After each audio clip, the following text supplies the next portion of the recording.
Hello guys, আসসালামু আলাইকুম। কেমন আছো তোমরা? আশা করি সবাই ভালো আছো। আলহামদুলিল্লাহ আমিও ভালো আছি। এই তো আজকে সকাল সকাল আমি জলপাই নিয়ে রেডি হয়ে গেলাম। আর এই জলপাইগুলো ডিপ ফ্রিজে ছিল, আর এইগুলো দিয়ে আমি আচার বানাবো। পানি দিয়ে ভিজিয়ে নিয়েছি, কারণ সিদ্ধ দিলে অনেক সময় লাগবে, বাট পুড়ে যেতেও পারে। আর এখানে হচ্ছে মেথি, কালো জিরা। এই মেথিগুলো আমার শ্বশুর এনে দিয়েছে আমাকে।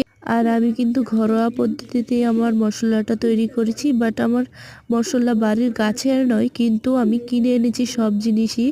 আর এখানে হচ্ছে শুকনো মরিচ, আমার পাঁচফোড়ন রেডি। আর এই জলপাই 3-4 বার পানি পাল্টিয়ে ফেললাম, কিন্তু পানি বরফ হয়েই যাচ্ছে, পানি শুদ্ধ পানিও বরফ হয়ে যাচ্ছে, কি করি। আর এই দেখো আমার খরচর নিয়ে তোমাদের সাথে একটু মজা করলাম। আর এখানে আমি মরিচগুলো ভেজে নিব, ভালো করে মুচমুচে করে ভেজে তারপরে আমি পাঁচফোড়নটা ভেজে নিব।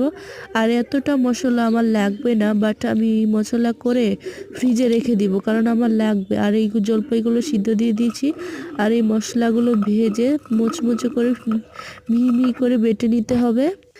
মিহি মিহি করে বেটে নেওয়ার পর এখানে সরিষার তেল দিয়ে এখানে দিচ্ছি রসুন, থেতলে করা রসুন দিয়ে দিচ্ছি। আর এখানে খাল, লবঙ্গ, তেজপাতা, ধনিয়া গুঁড়া দিয়ে দিলাম, আর একটু হলুদ দিলাম কালার হওয়ার জন্য, বেশি না একটু।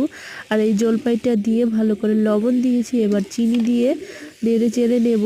অনেকক্ষণ কিন্তু ঝাল দিতে হবে, বাট এটা লাড়তে হবে অনেক, নাহলে নিচ দিয়ে পুড়ে যাবে, তাহলে আচারটা খেতে কিন্তু ভালো লাগবে না।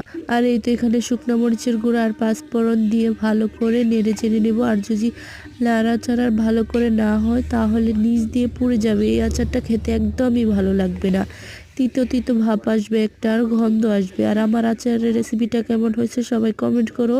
আল্লাহ হাফেজ।